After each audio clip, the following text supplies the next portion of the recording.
tövün atını şöyle bir günü de canlısı göçöre yürekten çıkan mahaba candır olur aşık ömrüm yürekten çıkan mahaba candır olur aşık ömrüm yüzü balık güldü mü kızım sağlık çoban cıldızı bir gezerde oşur gülü sığma kulpun çele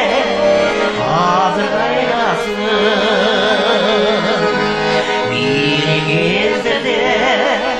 oşur gülü sığma kulpun çele hazır kaynasın